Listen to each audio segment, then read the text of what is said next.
इस वीडियो के अंदर मैं बात करूंगा WWE के टॉप 10 शॉकिंग मोमेंट्स और शॉकिंग रिटर्न्स के बारे में कि कौन कौन से वो शॉकिंग रिटर्न्स और मोमेंट्स थे कि जो कि WWE के अंदर हमें देखने को मिले हैं। तो इस वीडियो के अंदर उन सारी चीज़ों के बारे में हम डिटेल से डिस्कस करेंगे। वीडियो काफ़ी इंटरेस्टिंग होने वाली है, एंड तक देखिए। अगर पसंद आए तो वीडियो को लाइक करें, शेयर करें और फर्स्ट टाइम विजिटर चैनल को ज़रूर से सब्सक्राइब करें। तो इंट्रो के बाद विदाउट वेस्टिंग ज़्यादा time, let's begin this video.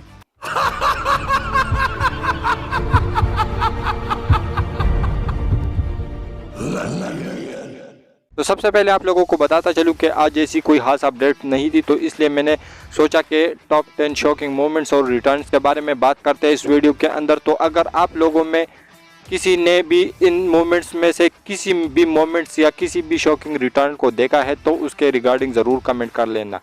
तो टॉप 10 में मैंने सबसे लास्ट के ऊपर जिस चीज़ को रखा है वो है एज का रिटर्न।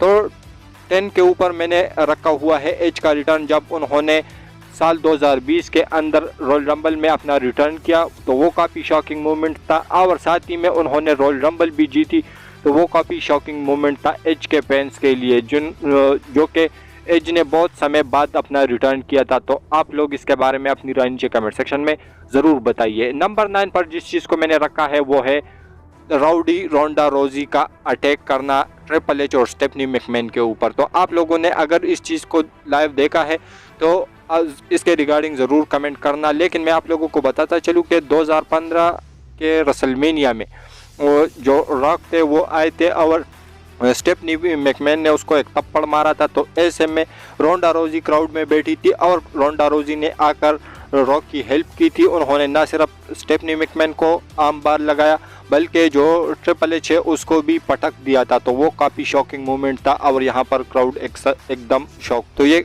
एक शॉकिंग मोमेंट था रोंडा रोजी की तरफ से जो कि हमें देखने को मिला। रसलमेनिया या रॉयल रंबल, इसमें मैं गलत हो रहा हूँ, लेकिन इस चीज़ को मैंने लाइव देखा था।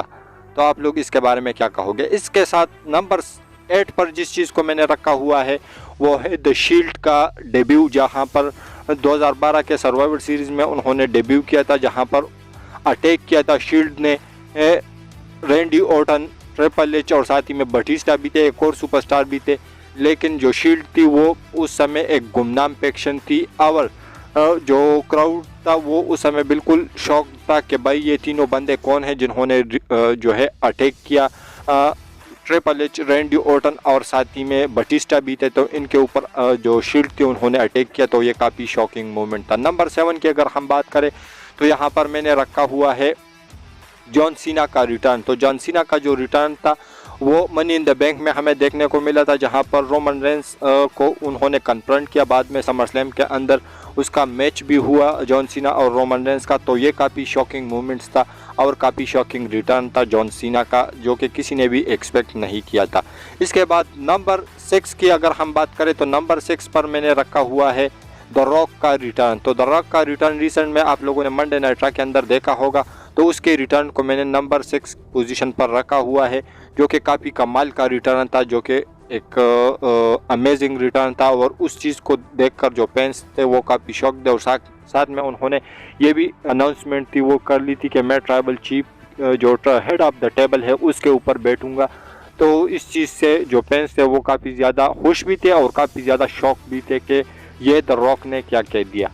इसके बाद नंबर 5 पर जिस चीज़ को मैंने रखा है वो है the beast and corner Brock Lesnar का रिटर्न। तो आप लोगों ने जो काउबॉय ब्रॉक लेसनर था उसका रिटर्न देखा होगा, जहां पर रोमन रेंस को उसने पेश किया समर स्लैम के अंदर। आई थिंक ये उसका रिटर्न था, जहां पर रोमन रेंस को उन्होंने कन्फ्रंट किया था, जॉन सीना को हरा दिया था रोमन रेंस ने। तभी थीम सॉन्ग बजता है काउबॉय ब्रॉक लेसनर का, और ब्रॉक लेसनर का बिल्कुल नया लुक हमें देखने को मिले थे और वो बाबा ब्रॉक लेसनर वापस आए थे। तो वो काफ़ी शॉकिंग मोमेंट था WWE फैंस के लिए। नंबर 4 की अगर हम बात करें तो नंबर 4 पर मैंने रखा हुआ है अगेन द रॉक का रिटर्न। तो द रॉक का रिटर्न इस साल 2 बार हुआ है, यानी इस साल तो नहीं, एक साल 2023 में हुआ और एक 2024 में। तो मंडे नाइट रॉ का जो रिटर्न मैंने आप लोगों को बताया तो वो 2024 में, लेकिन ये जो स्मैकडाउन के अंदर उन्होंने रिटर्न किया था तो वो काफ़ी कमाल का रिटर्न था, जहां पर ऑस्टिन थ्योरी के साथ उन्होंने सेगमेंट दिया था, ऑस्टिन थ्योरी के ऊपर अटैक भी किया था और उसके अगेंस्ट प्रोमो भी कट किया था।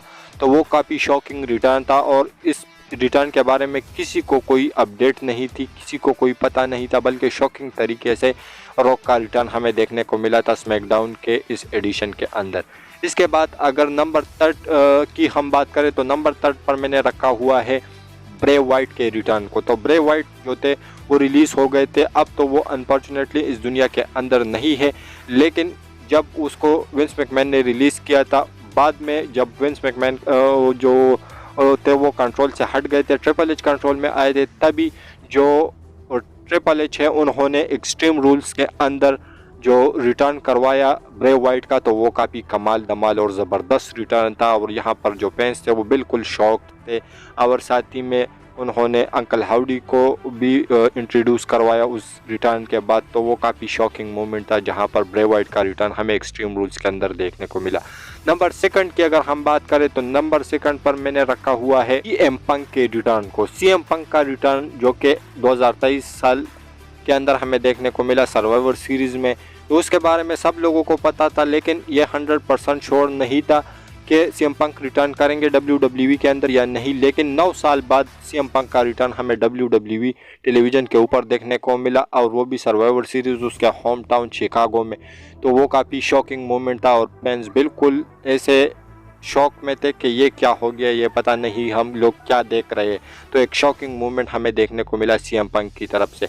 नंबर 1 की अगर हम बात करें तो नंबर 1 पर मैंने रखा हुआ है द रॉक का रिटर्न, जहां पर जो रॉक थे उन्होंने 2015 के अंदर रॉयल रंबल में जो रिटर्न किया था, जहां पर जो वाइट फैमिली थी उन्होंने अटैक किया था रोमन रेंस के ऊपर।